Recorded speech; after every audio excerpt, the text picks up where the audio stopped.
Salut à toi, aujourd'hui nous allons parler d'un sujet assez particulier, nous allons parler d'un sauvetage dans le bas astral.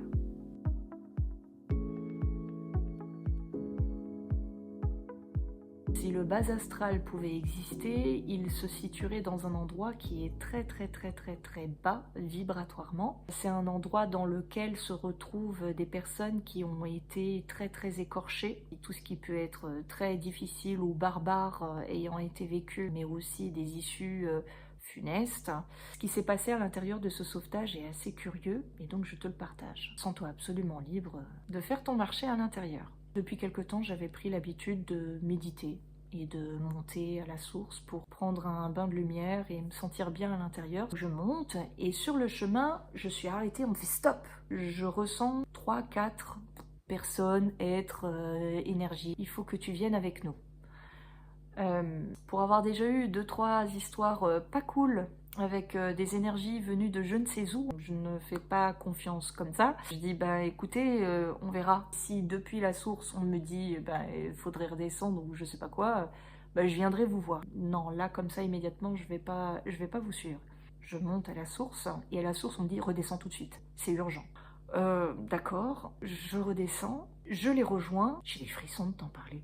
On me dit vite, il faut qu'on descende. Je comprenais pas le caractère urgent, parce que la notion du temps, là-haut, ici, c'est quand même pas tout à fait pareil.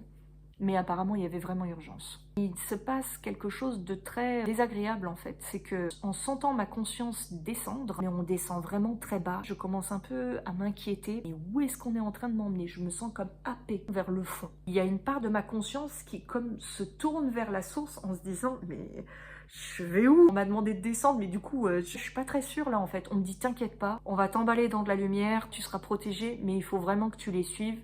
Aie confiance. Il fait tout noir. À un moment donné, ça s'arrête. Je me sens stable et très rapidement, ils me disent « Regarde là-bas ». Je regarde.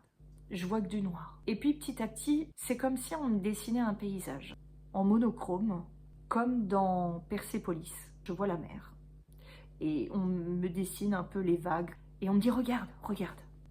Et à un moment donné, je vois un coude qui sort et qui retombe à l'intérieur de l'eau. Et puis je vois de nouveau une main. Je me dis « Mais il y a quelqu'un ». On me dit « Oui ». Et tu dois aller le chercher. On peut pas le faire, c'est pas possible, nous on peut pas. C'est ta pensée, c'est tes vibrations à toi, tu peux y aller. Nous on peut t'indiquer, mais nous on ne peut pas le faire. Je questionne comment est-ce que je dois faire. J'ai une sensation comme si j'enfilais des espèces de gants tout blancs de lumière. Mes mains viennent prendre comme ça ce corps. Il est étalé au sol, dans un espace neutre. Je vois un corps, mais il a la peau sur les os. La peau est comme jaunie, c'est très disgracieux, vraiment que la peau sur les os. Je dis mais de quoi il a besoin? Il dit ben il a besoin d'amour, beaucoup de lumière. Je convoque cet endroit à la source, à ce qu'il y ait vraiment une douche de lumière depuis la source qui puisse descendre sur lui. Une espèce d'image comme ça, assez cinéma, où on est dans un espace neutre, mais qui est plutôt gris sombre, et où il y a ce halo de lumière, et où au milieu il y a ce corps tout décharné, qui gît au sol, qui bouge presque plus, et qui est comme mis en lumière. Les secondes passent, le tibia, il y a du muscle qui se reprend derrière, et ça devient un mollet. Le corps entier commence à reprendre du galbe, commence à reprendre vraiment une forme parfaitement humaine. Dans tout ce flot de lumière, on me dit, tu vois, dedans, il y a plein de choses, il y a énormément d'amour, il y a de l'information, il y a du soin. Le halo de lumière se referme, et l'espace n'est plus finalement gris sombre, il est plutôt clair, tiède, neutre.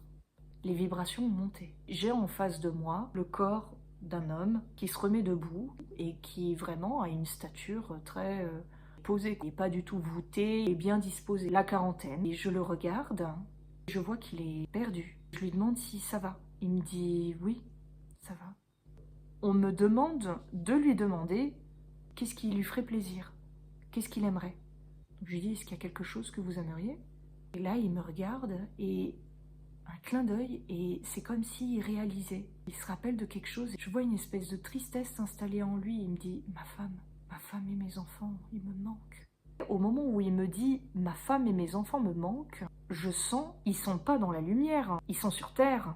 Et du coup, je me dis, mais comment je vais faire? J'ai jamais renvoyé quelqu'un sur Terre. On me dit, bah t'inquiète pas, c'est très simple, on va te montrer. Ok. On me montre un vortex qui s'ouvre comme ça avec des arrondis et où il y a tout le spectre de lumière en fait qui se fait là tout autour. C'est-à-dire que c'est translucide, mais il y a vraiment plein de couleurs irisées comme ça. Je peux pas voir de l'autre côté directement, ça fait comme un coude vers le bas. Au moment où le vortex s'ouvre, lui, il disparaît. Je sens l'espace, en fait il n'y a plus rien. Je pose la question, je me dis, mais il est où? On me dit, mais il est retourné sur Terre. Et là, le vortex se referme. Comment est-ce que je peux avoir l'assurance qu'un truc pareil se soit passé? Ils me disent, t'auras jamais l'assurance. Claire, et merci d'avoir été présente parce que tu as permis à cette personne de pouvoir retrouver sa femme et ses enfants.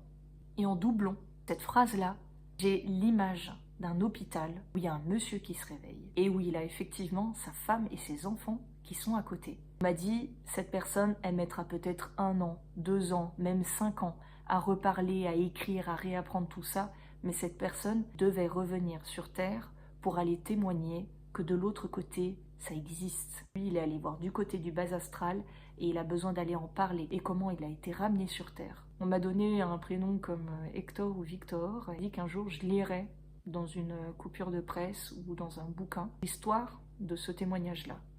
C'est pas du tout quelque chose de quoi je suis en recherche aujourd'hui. Non pas que ça m'intéresse pas, mais je sais qu'il existe pléthore de témoignages qui abondent dans ce sens-là. J'espère que le récit de cette séance-là aura pu t'inspirer, t'élargir l'esprit sur des possibles. À la prochaine!